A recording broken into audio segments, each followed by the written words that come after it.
یہ جنگ جو ہوئی ہے کربلا میں، مارکہ کربلا جو ہوا ہے، یہ یزید اور امام حسین کے درمیان نہیں تھا، بلکہ حسینیت اور یزیدیت کے درمیان تھا۔ یعنی یہ شخصی لڑائی نہیں تھی بلکہ نظریات کا تصادم تھا۔ اگر شخصی لڑائی ہوتی تو یزید جیت گیا تھا، بطور شخص حضرت امام حسین شہید کر دیے گئے اور یزید جو ہے وہ تخت و تاج پہ متمکن رہا۔ تو اگر یہ شخصی لڑائی قرار دیں تو یزید جیت گیا اور امام حسین ہار گئے، یہ شخصی اگر لڑائی قرار دیں، اور اگر یہ لڑائی نظریات کی قرار دیں، اور جو حقیقت میں نظریات کی لڑائی ہے، تو یزیدیت ہار گئی اور حسینیت زندہ باد ہو گئی۔ یزیدیت کا جنازہ نکل گیا۔ وہ تخت و تاج جس کے لیے یزید نے اتنا کچھ کیا تھا، اس کے اپنے بیٹے نے اس پہ تخت پہ تھوکا۔ یزید کا بیٹا معاویہ بن یزید جب تخت نشین ہوا ہے تو وہ گھر سے باہر 6 ماہ نہیں نکلا، اس کا جنازہ ہی نکلا۔ تو لوگوں نے کہا آئیے نا تخت پہ بیٹھی، کہا میں اس تخت پہ نہیں بیٹھنا چاہتا جس سے آل پیغمبر کے خون کی بو آ رہی ہے، میں نہیں اس تخت پہ بیٹھنا چاہتا۔ اور پھر اس کا تخت سمٹ گیا، اس کا نام مٹ گیا، کلنج کے مرض سے تڑپتا ہوا مرا اور انتہائی ذلت کی موت مرا، رسوا ہو گیا، اس کا نام بھی باقی نہیں ہے۔ میں گزشتہ برس کربلا میں حاضر ہوا تو حضرت امام حسین کا چمکتا ہوا روضہ نور دیکھا۔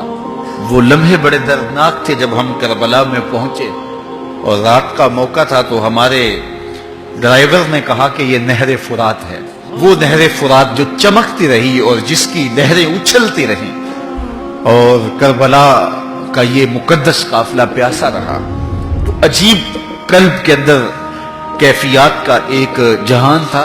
یہ تو امام حسین کا روضہ ہے نا، لیکن یزید کا نشان نہیں ملا۔ میں نے تاریخ کی کتب میں ڈھونڈا کہ یزید کی قبر کہاں ہے، تو مجھے تاریخ نے بتایا مزبلہ دمشق، دمشق کے اندر کوئی جگہ ہے جہاں لوگ کوڑا پھینکتے ہیں، تو اس کوڑے کے نیچے کہیں یزید کی قبر ہے۔ نشان بھی نہیں ہے کہاں ہے، لیکن اتنا پتا ہے اس روڑی کے نیچے یزید کی قبر ہے۔ یزید کی قبر مزبلہ دمشق میں، اور امام حسین کا قبضہ آج بھی کربلا پہ۔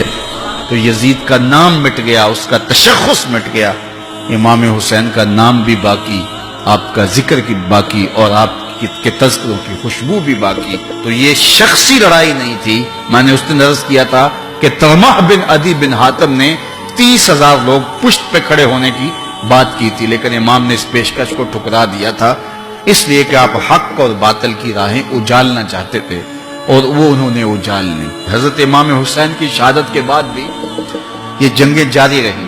مالک اشتر کی قیادت میں مختار سقفی کی فوجیں ابن زیاد کی فوجوں کے مقابلے میں فرات کے کنارے لڑ رہی تھی۔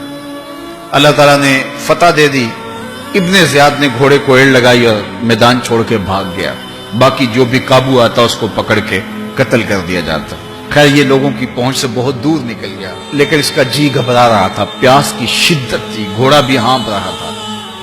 تو یہ چلتے چلتے صحرا میں گیا تو وہاں اس نے دیکھا کہ ایک خیمہ ہے، تو سوچا کہ میں چلتے چلتے ان سے پانی کا گھونٹ مانگ لوں تاکہ اپنے جگر کی پیاس کو بجھا سکوں۔ تو اس نے گھوڑا کھڑا کیا اور ہانپتا ہوا اس نے پردہ اٹھایا، دیکھا تو خیمے میں امام زین العابدین قرآن کی تلاوت کر رہے تھے۔ تو جب اس نے دیکھا تو ایک دفعہ تو شرم سے پانی پانی ہو گیا، لیکن مرتا کیا نہ کرتا، پیاس کی شدت تھی کہ حضرت پانی دیجئے۔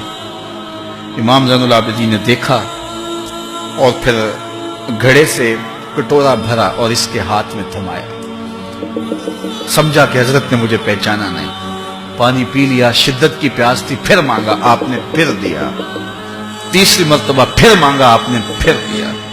3 کٹورے پانی کے پینے کے بعد امام زین العابدین سے کہنے لگا حضرت شاید آپ نے مجھے پہچانا نہیں۔ امام زین العابدین ابھی تک ضبط کیے بیٹھے تھے، آنکھوں سے موٹے موٹے آنسو نکلے۔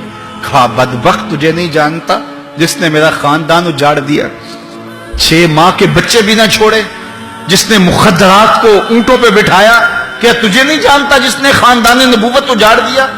تو کہا حضرت اگر جانتے ہیں تو میرے ساتھ یہ سلوک کیا کیا؟ کہا ایک دن ہم مہمان بن کے تمہارے گھر آئے تھے، جو تم نے کیا وہ تمہارے خاندان کی ریت تھی، آج مہمان بن کے ہمارے دروازے پہ تم کھڑے ہو، جو ہم کر رہے ہیں ہمارے خاندان کی ریت ہے۔ تو یہ شخصی لڑائی نہیں تھی یہ نظریات کا تصادم تھا، تو امام حسین رضی اللہ تعالیٰ عنہ جو چاہتے تھے وہ ہوا، حق اور باطل کی سرحدیں بالکل واضح ہو گئیں، نہ یزید کا وہ ستم رہا، نہ زیاد کی رہی وہ جفا، رہا تو نام حسین جسے زندہ رکھتی ہے کربلا۔